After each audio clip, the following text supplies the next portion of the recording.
Hello viewers, আসসালামু আলাইকুম।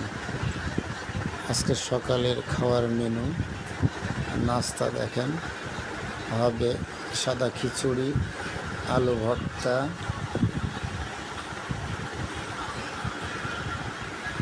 ভাজি আর আচার আর হচ্ছে সস।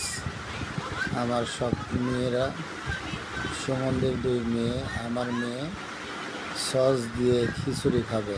নতুন স্বাদে নতুন কিছু উপভোগ করলাম। সব মেয়েরা খাবে সস দিয়ে খিচুড়ি। কেমন করে খায় জানে না। দেখতে পাচ্ছেন সসের বোতল নিয়ে বইছে। তো ভিডিওটা যদি ভালো লাগে জানাবেন। তার পুকুর কাছে ভাস্তিরা খাচ্ছে সকালের নাস্তা।